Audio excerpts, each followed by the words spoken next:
Tá gravando. Então, né? Boa tarde a todos vocês mais uma vez, né? Sejam bem-vindos de novo ao nosso curso de segurança. Hoje a aula vai ser muito curta, não porque eu gostaria que ela fosse curta, mas porque eu estou com medo da minha internet estar muito instável hoje, tá? Então a gente já está chegando num ponto de maturidade que a gente falou sobre uma série de assuntos. Então eu vou botar o primeiro trabalho para vocês hoje, né? Na verdade vão ser 2 trabalhos, eu vou discutir com vocês 2 conceitos hoje que eu acho que são muito sérios, né? Quem já ouviu falar do conceito de cisne negro, né? Um cisne, eu falo muito desse conceito, é um livro muito interessante do Nassim Taleb. Eu vou colocar o link aqui do livro no chat, tá? Não, eu não concordo 100% com o livro, mas a ideia do que ele traz, né, tipo,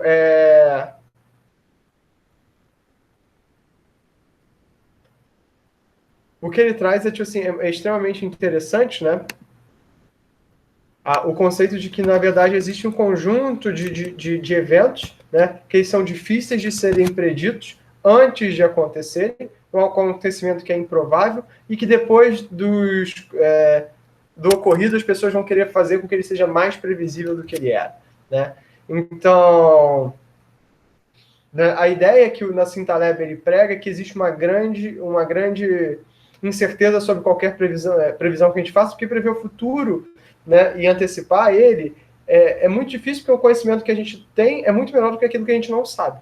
Então a gente, na verdade, a gente tem que se preparar para os eventos inesperados, né, e como reagir a eles, né? Então ele prega uma cultura, né, das contramedidas, né? Então não de você tentar se proteger contra tudo antes, mas você tem um conjunto de contramedidas, e a mesma coisa é em segurança. É claro que tem coisas que são extremamente fáceis de serem preditas, né? Mas tem fáceis da gente se proteger contra, mas tem coisas que não são. Então a grande questão do cisne negro, né, é você buscar esse tipo de questionamento, tá? Buscar esse tipo de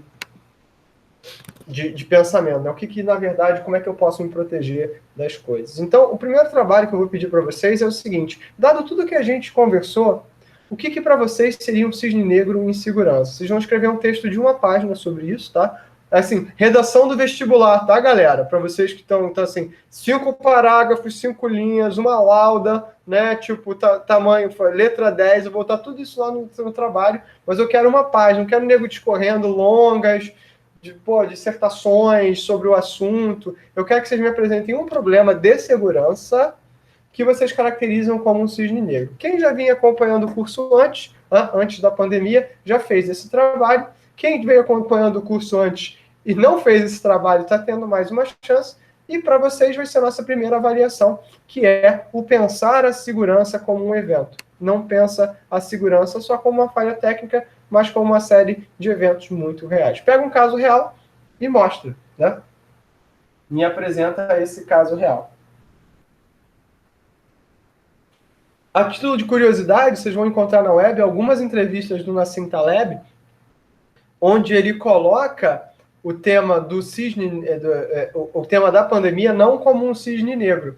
E por que ele não coloca como um cisne negro? Porque há mais de 10 anos, uma série de epidemiologistas no mundo vem alertando para os problemas que surgiria uma epidemia de um vírus da família SARS, né, se a gente continuasse com uma série de comportamentos em relação ao meio ambiente, a condições sanitárias, né? Então, né, para o Nassim Taleb, a pandemia não seria um cisne negro, né? Então, eu me lembro que, e aí entra uma questão da percepção que ele fala no livro, né? Um cisne negro, algo que é um cisne negro para a gente, pode ser que não seja um cisne negro para um especialista. Então, a gente tem que começar sempre a verificar esse tipo de questão. A gente, como especialista em segurança, o que é um cisne negro? Ou então, por exemplo, se você mantém a tua máquina relativamente atualizada, o teu software relativamente limpo, né, se você não entra em sites bizarros, né,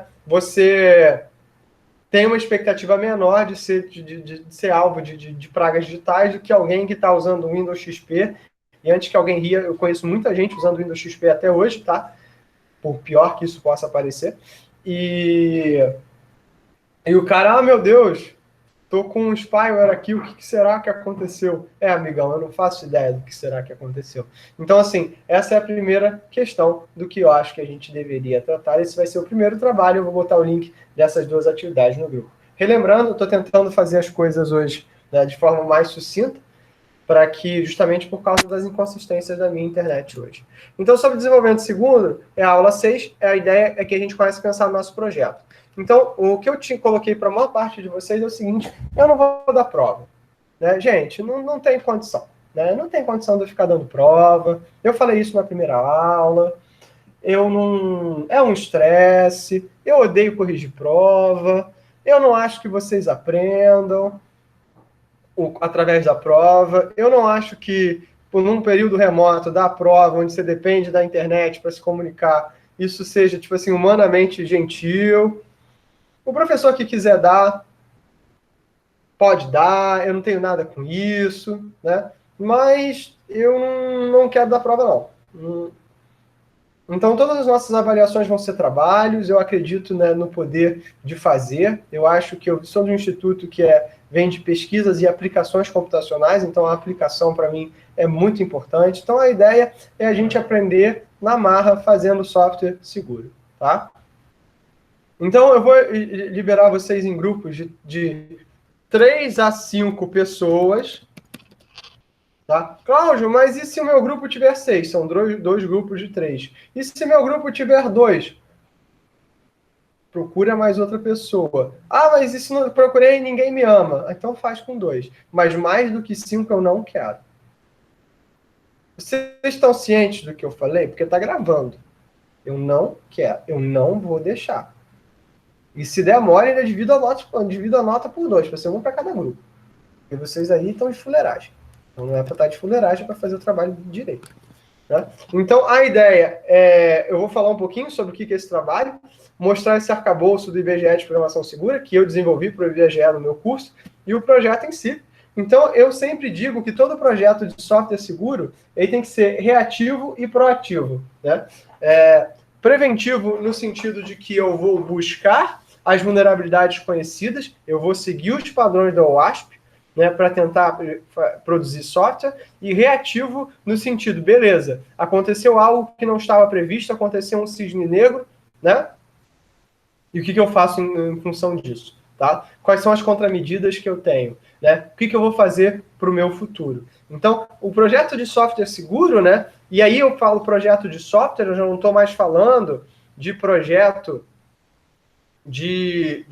da construção do código-fonte, né, do desenvolvimento, eu estou falando do projeto como um todo, que vai da concepção até o deploy, né? A gente falou sobre isso quando a gente falou sobre arquitetura de software seguro, né? Quando a gente fala em DevSecOps, que é as próximas coisas que a gente vai discutir, esse termo DevSecOps. O que quer dizer DevSecOps? A gente vai falar um pouquinho mais sobre Docker, a gente vai falar um pouquinho sobre Kubernetes. Eu não sei se vai dar tempo, mas quero falar um pouquinho sobre Kubernetes, mas eu vou usar uma solução online, né, que é a solução da Red Hat, né, para falar sobre orquestração.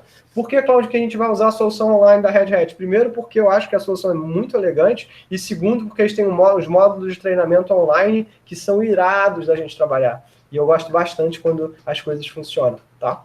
Então, mas quando você pensa software, não está pensando em DevSecOps, às vezes você está numa empresa que tem 5 pessoas e você não precisa de um ciclo de DevSecOps completo. Você tem 5 pessoas, um CI/CD tradicional já resolve o teu problema. Você acredita nisso, Cláudio? Não, eu não acredito. Mas vai que, né? Tipo assim, eu já trabalhei em lugares tão bizarros, né? Que nego trocava código via Google Drive. Por que, né? Se o cara quiser fazer um CI/CD, eu já fico até feliz. Então, na verdade, eu já vi lugares meio bizarros que nego zipava o código-fonte e mandava por e-mail, olha que coisa absurda, mandava por e-mail para o administrador da rede implantar o software. Então, até engasguei. Me deu até azia agora.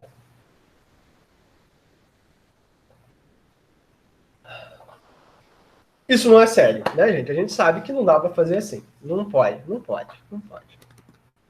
Então, a ideia seria que o nosso processo preventivo seria educação dos usuários, ou seja, a gente fizesse uma campanha de educação dos usuários, o que naquele software o usuário não pode fazer, traçar o nosso plano de segurança, programação orientada a teste no ASP, a gente vai ter uma aula de testes com Python, porque eu escolhi o Python, né? Falei para vocês. Então, a gente vai ter uma aula sobre testes, usando o PyTest e o PyUnit. Ou um dos dois, ainda estou decidindo. Os testes de penetração periódica, a gente vai falar sobre pentest. E a gente vai ter que saber o seguinte, né? Isso é uma coisa que é diferenciada, mas a gente vai ter que incluir tanto as equipes de rede quanto as equipes de banco no nosso projeto. É muito normal, é muito tradicional, né? Em empresas muito grandes, equipes de software, elas fiquem disjuntas das equipes de infraestrutura e da equipe do banco, da administração do banco de dados. É fácil de ver, por todas as coisas que a gente viu, que isso não funciona, né? Isso não é o ideal para um projeto de software seguro. A gente sabe que existem trocas de informação incorretas ou insuficientes.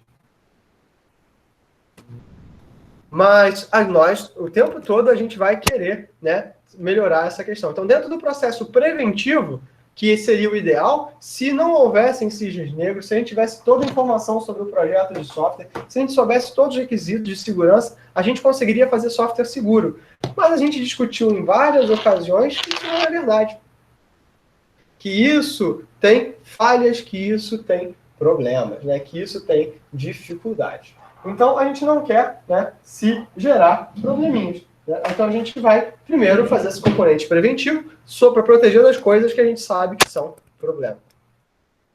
E o processo reativo é, realmente, identifiquei uma falha, eu vou fazer o refactoring e vou documentar essa falha, incluindo os problemas encontrados nos testes. Então, o processo reativo é, problemas acontecem, eu vou lidar com eles, eu vou mitigar esses problemas e transformar esse problema em conhecimento. Né? Tinha uma galera de ágil, de muitos anos atrás, que dizia que a documentação era o código. Eu não sou partidário disso. Quando eu era mais novo, eu era partidário disso, né? Que a documentação sou eu. Né? E eu fiquei velho, né? Com os anos, conforme os anos foram passando. Né? A gente vai ficando velho, a gente vai tendo uma outra percepção. Né? E qual é essa percepção? Né? Que projetos mudam, as linguagens mudam, frameworks mudam, né? Ou a pergunta que eu faço a vocês, quantos de vocês já programaram em COBOL? Ou já deram manutenção num programa em COBOL? Quase ninguém, né? Exatamente. Então, fazer código bonito em COBOL, para mim, não quer dizer absolutamente nada. Né? Então, a documentação é muito importante, porque projetos são muito... É claro que se o seu projeto é um projeto que vai durar 15 minutos e meio, né? Tipo, dura menos do que um miojo, a gente vai precisar realmente realmente talvez o código, essa documentação seja menos importante, né? Se é um projeto que a gente chama de um projeto one shot, ele só precisa existir durante um tempo muito curto e a importância dele é limitada, você deixa a documentação para lá e você se preocupa, né, com o projeto em si. Mas se é um projeto longevo, você imagina coisas como, por exemplo, o SIGA, pega coisas como, por exemplo, o sistema da CAPES, você pega coisas como o sistema da Receita Federal, você precisa ter uma documentação, você precisa saber o que entra e o que sai, você precisa poder explicar para os programadores novos, né, decisões que foram tomadas há 20 anos atrás, e uma coisa que ninguém fala sobre software, porque a gente não tem história para isso, né, é o mesmo problema de sociologia. Né? Você não pode ver um tratado sociológico e desassociar do tempo em que esse tratado sociológico foi escrito. Né? O tempo impera sobre o pensamento do sociólogo e do filósofo. Da mesma forma, o tempo impera sobre como a gente constrói software. Então, decisões de software que foram tomadas nos anos 80 e 90 só foram tomadas à luz dos recursos e conhecimentos que a gente tinha nos anos 80 e 90. Para vocês terem noção de como isso é importante, quando eu comecei a desenvolver páginas na web, eu odeio, tá, gente? Nossa, você quer me ver ficar de mau humor? Pede para fazer alguma coisa em HTML ou escrever um banco de dados. Nossa senhora, que coisa chata. Mas eu já ganhei dinheiro assim, E como vocês sabem, dinheiro é importante para o profissional de informática e para qualquer outro tipo de profissional. E numa época a gente construía página baseados em quê? Em tabelas. Ou seja, a página era uma grande tabelona que quando você queria dividir a página de forma melhor, né, de forma mais ou menos responsiva, o que você fazia? Você ia fazendo algo tableless, fazendo algo com tabela, você ia dividindo tabela dentro de tabela, e em 2003, 2004, começou a se expandir um conceito dizendo, gente, isso é uma porcaria de forma de construir página. E surgiu o que a gente chama de tableless, né? Um conceito de você construir as tuas páginas sem o uso de tabelas, né? E na época isso foi uma revolução. Hoje em dia qualquer um olha para isso e fala, gente, mas vocês se drogavam com algo estragado? Vocês estavam, né? Sei lá, tipo, cheiraram muito carburador? Não, era só a forma que as pessoas faziam isso. Então, se você vai olhar um código de alguma página daquela época, de algum sistema web que funciona desde aquela época, pode ser que você veja resquícios desse tipo de coisa, né? E por isso também que essa documentação precisa ser gerada. Ou então, por exemplo, né, cookies, como eu falei, durante um período grande, de 2005 a 2017, cookie era uma palavra proibida, né? Agora com a LGPD, talvez que volte a ser proibido. Então, essas são coisas que a gente tem que discutir.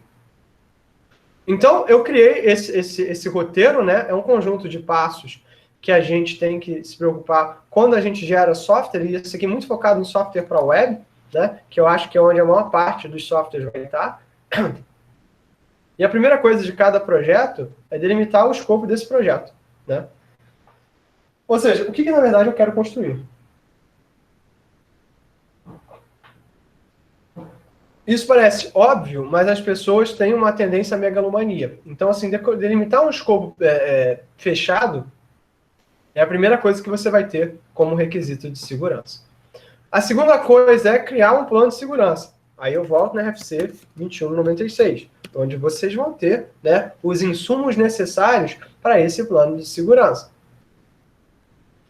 De acordo com o que você identificou no plano de segurança, que a gente viu logo nas primeiras aulas, é criar os testes de acordo com o plano de segurança. E num primeiro momento, né, esses testes são exatamente aquilo que você descreveu, né? A partir dos testes, criar o software, estou falando de programação orientada a teste, por isso que a gente vai falar sobre programação orientada a teste.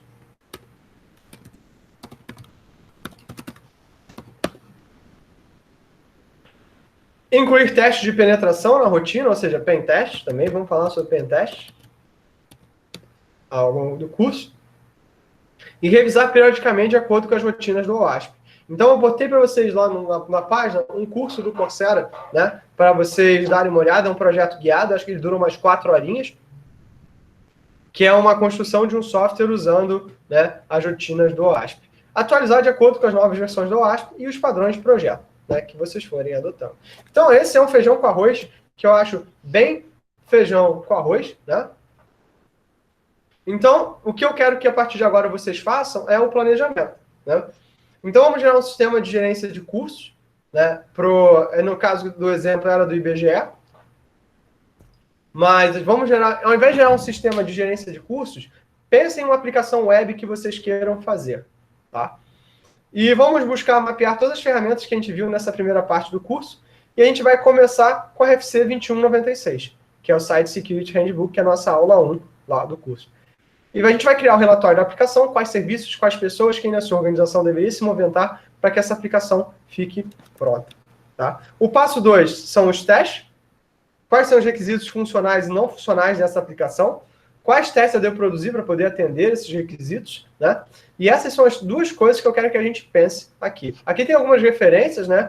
Que eu peguei várias referências do .NET. Primeiro porque tem um projeto da OWASP, que é o OWASP.NET, né? Que tem isso aqui. A Microsoft fez um Security Coding Guidelines, que é onde eu tirei muito desse material. E tem outros recursos de C#, mas lembrando que isso é muito mais geral, funciona para Python também, mas na prática vocês podem usar a linguagem de programação que vocês quiserem, porque esses recursos são mais amplos. Então a ideia é que num primeiro momento, tentei passar o slide através do vídeo de novo, né, a gente pense numa aplicação e rode os 7 passos. Então, estou colocando aqui no chat que eu espero de vocês. 1. Pensar na aplicação.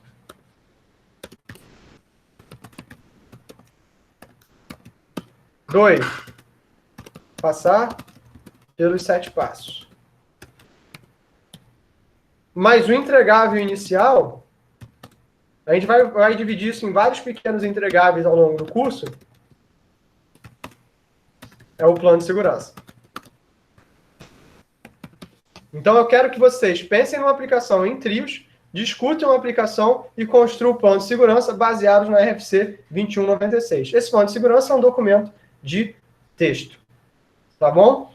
Então, então vão ser 2 trabalhos que eu vou passar para vocês assim que a aula acabar. O trabalho 1 é descrever uma situação. Vou botar mais detalhes lá no Classroom, fiquem tranquilos. Uma situação de segurança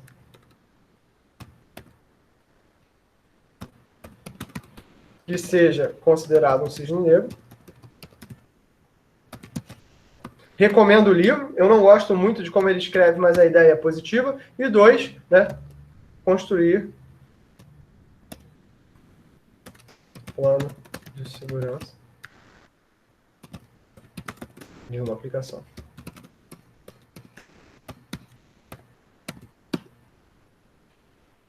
Então,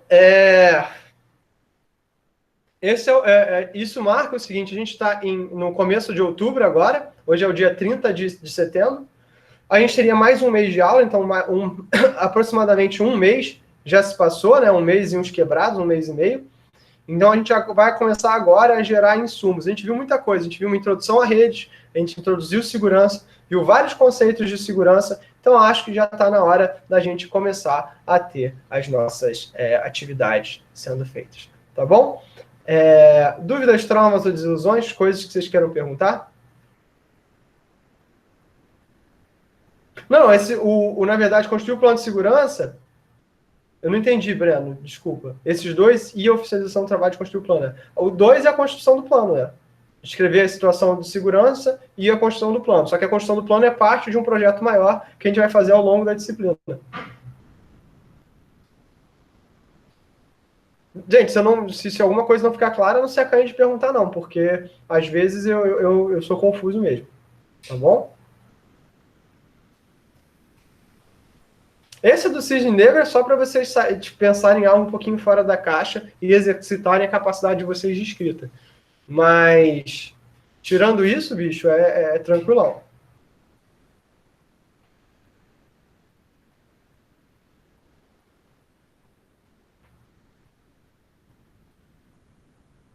Pessoal, mais alguma dúvida? Trauma, desilusão, coisas que vocês queiram falar? Então, beleza. Então, olha só. Como eu falei para vocês, hoje a aula ia ser bem curtinha, porque eu estou com essa instabilidade aqui na rede. Eu estou fazendo isso via o 4G, mas o meu 4G já está acabando. Então, eu vou pedir para você, eu vou fechar agora aqui a gravação, para que todo mundo possa ter esse trabalho.